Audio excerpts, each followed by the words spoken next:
Welcome to The Explainer. Today, we're doing more than just talking about code. We're going to tell a story. It's the story of a silent hero that lives inside your favorite apps, the one that lets them do a million things at once. We're talking about the Java thread. So let's start with a question. Have you ever really thought about how your phone or your laptop does it? You're streaming music, you've got a dozen tabs open. Maybe you're downloading a huge file for a college project, and everything just works. It seems like magic, right? Well, it's not magic, but it is one of the coolest tricks in computer science. The big idea behind it all is multitasking. And for Java programmers, the secret weapon to make it all happen is the thread.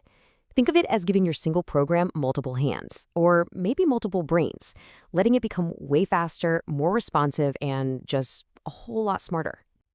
To really get what threads are all about, let's forget about code for a minute. I want you to picture a really busy restaurant. That whole restaurant, that's your program. Now, the entire restaurant itself, the building, the kitchen, the tables, all of it, that's what we call a process. It's a heavyweight thing. It has its own address, its own bills to pay, and in computer terms, it has its own totally separate memory space. It's a self-contained world. So, inside that restaurant, you've got your waiters, and each one of those waiters is a thread. They are the lightweight workers buzzing around inside the process. And here's the most important part. They all share the restaurant's resources. They all use the same kitchen, the same coffee machine, the same cash register. They work together inside the same space. And that right there is the game changer. A process is heavy and isolated. Setting up a whole new restaurant is super expensive and takes a long time, right? But threads, they're lightweight and they share everything. Hiring a new waiter is fast and cheap. This is exactly why thread-based multitasking is so much more efficient for pretty much everything we build today. Okay, so these lightweight waiters sound awesome. We want them in our program. The question is, how do we actually, hire them? How do we create a thread in Java? Well, Java basically gives you two ways to do it. Option one, you can have your class extend the main thread class. It's like your worker is born into the family of threads. Option two, which is often the better way, is to have your class implement something called the runnable interface. Now, choosing between these two isn't just about syntax. It's a huge design decision. See, extending thread is easy, but it has one big problem. In Java, a class can only extend one other class. That's it. So if your worker class already needs to be something else, you're stuck.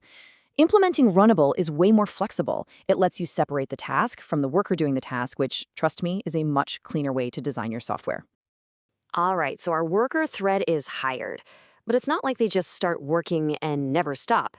A thread has a whole life story, a complete life cycle, just like a waiter has a shift at the restaurant.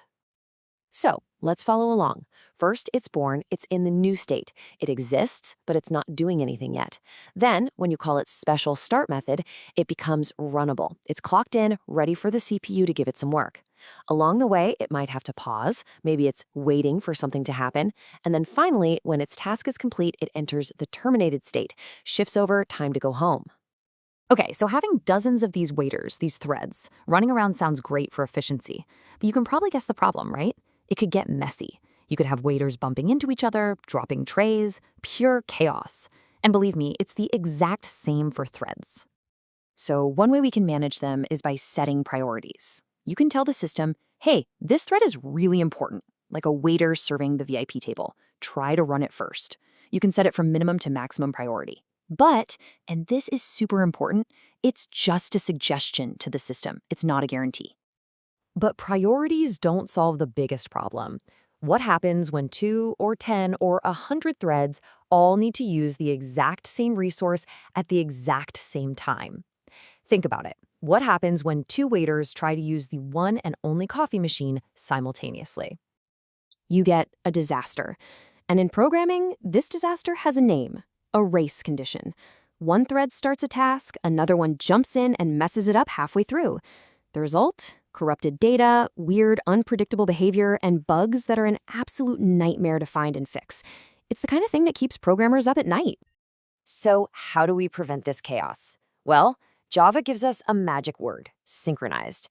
You can basically use this keyword to put a lock on a shared resource, like putting a lock on the door to the coffee machine room. When a thread wants to use it, it grabs the key and locks the door. No other thread can get in until the first one is finished and releases the key. Just like that, order is restored. So we figured out how to stop our threads from crashing into each other. That's huge. But what about helping them work with each other? How do they coordinate?